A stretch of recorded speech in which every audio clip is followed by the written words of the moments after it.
સુરત શહેર કોંગ્રેસ સમિતિ દ્વારા વોટ ચોર ગાદી છોડના નારા સાથે વિરોધ પ્રદર્શિત કરવામાં આવ્યું હતું અને ધરણા યોજવામાં આવ્યા હતા। લોકસભા ચૂંટણીના પરિણામો બાદ દેશભરમાં ચાલી રહેલા વિરોધ પ્રદર્શનો વચ્ચે સુરત શહેર કોંગ્રેસ સમિતિ દ્વારા વોટ ચોર ગાદી છોડના નારા સાથે એક વિશાળ ધરણા કાર્યક્રમનું આયોજન કરવામાં આવ્યું હતું। આ ધરણા વરાછા વિસ્તારમાં આવેલા મિની બજાર ખાતેના માનગઢ ચોક ઉપર યોજાયા હતા। તો લોકસભામાં વિરોધ પક્ષના નેતા રાહુલ ગાંધી દ્વારા ચૂંટણી પંચ વિરુદ્ધ વોટ ચોર અભિયાન શરૂ કરવામાં આવ્યા બાદ દેશભરમાં ભારે ચર્ચાનો દોર શરૂ થયો છે।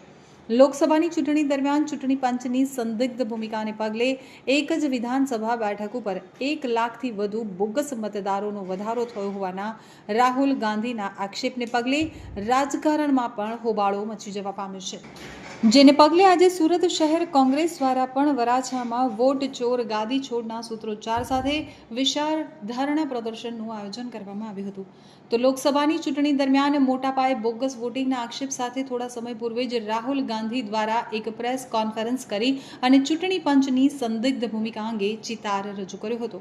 ચૂંટણી પંચની રહેમ નજર હેઠળ ભારતીય જનતા પાર્ટીને લાભ કરાવવા માટે મોટા પાયે બોગસ વોટિંગ સહિતના આક્ષેપોને પગલે ના છૂટકે ચૂંટણી પંચ દ્વારા સમગ્ર મુદ્દે લૂલો બચાવ કરવામાં આવ્યો હતો। અલબત્ત આ સમગ્ર પ્રકરણને કારણે રાજકારણમાં ગરમાવો આવ્યો છે અને બિહારમાં આગામી વિધાનસભાની ચૂંટણીને પગલે રાહુલ ગાંધી દ્વારા ઠેર ઠેર આ સંદર્ભે રોડ શો અને જાહેર સભાઓ પણ કરવામાં આવી રહી છે।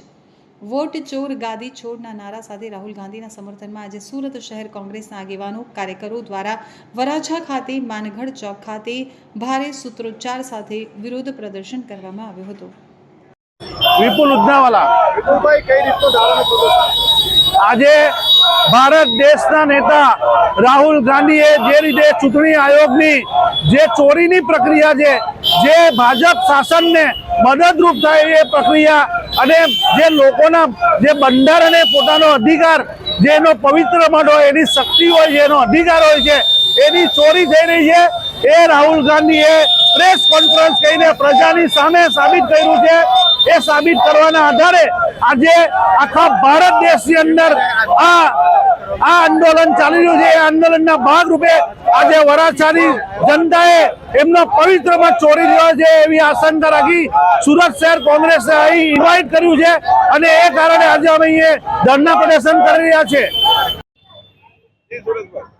મારું નામ સુરેશભાઈ સુહાગિયા, પૂર્વ સભ્ય નગર પ્રાથમિક શિક્ષણ સમિતિ સુરત। આજરોજ સુરત શહેર જિલ્લા કોંગ્રેસ સમિતિ દ્વારા મિની બજાર માનગઢ ચોક ખાતે વિશાળ ધરણા પ્રદર્શનનો કાર્યક્રમ રાખવામાં આવેલ છે। કારણ કે જે પ્રમાણે અત્યારે લોકશાહીનું હનન કરવામાં આવી રહ્યું છે, લોકતંત્ર ઉપર જે પ્રમાણે હુમલા ભારતીય જનતા પાર્ટી દ્વારા કરવામાં આવેલા છે, તેની વિરુદ્ધમાં આજરોજનો આ કાર્યક્રમ છે। કારણ કે માન્ય વિરોધ પક્ષના નેતા અને યુથ આઇકોન એવા રાહુલ ગાંધીજી દ્વારા જે પ્રમાણે ચૂંટણી પંચને તમામ ડેટા આપવામાં આવેલા છે કે આ પ્રમાણે વોટ ચોરી થાય છે, એક વિધાનસભાની અંદર 1 લાખ વોટો જે પ્રમાણે ગેરકાયદેસર રીતે ઉમેરવામાં આવી રહ્યા છે, વારંવારની રજૂઆતો છતાં પણ ચૂંટણી પંચ દ્વારા કોઈ પણ પ્રકારની કામગીરી કરવામાં નથી આવી રહી। જે પ્રમાણે ચૂંટણી પંચ ભારતીય જનતા પાર્ટીનું એજન્ટ હોય એ પ્રમાણે કામગીરી કરી રહ્યું હોય અને ઉલટા ચોર કોટવાલ કોટા ટેમ રાહુલ ગાંધી પાસે જ્યારે એફિડેવિટ માંગી રહ્યું હોય ત્યારે સમગ્ર દેશની અંદર આજે એક વોટ ચોરનો નારો લાગી રહ્યો છે। સમગ્ર દેશને હવે ખબર પડી ગઈ છે કે આ જે ભારતીય જનતા પાર્ટીની સરકાર છે કઈ રીતે સત્તામાં આવી રહી છે, કઈ પ્રમાણે વોટ ચોરી કરી રહી છે, તેના વિરુદ્ધમાં આજરોજ આ ભારતીય જનતા પાર્ટીને શાસનમાંથી હટાવવા માટેનો આજરોજ આ ધરણા પ્રદર્શનનો કાર્યક્રમ રાખવામાં આવેલો છે। કારણ કે જે પ્રમાણે વોટ ચોરી કરીને સત્તામાં આવેલી આ જનતા પાર્ટીએ કોઈ પણ પ્રકારે સત્તા કરવાને યોગ્ય નથી, ત્યારે એને ગદ્દી છોડી દેવી જોઈએ લોકશાહીના હિતમાં। એટલે આ ધરણા પ્રદર્શનનો કાર્યક્રમ રાખવામાં આવેલો છે રાહુલ ગાંધીના સમર્થનમાં।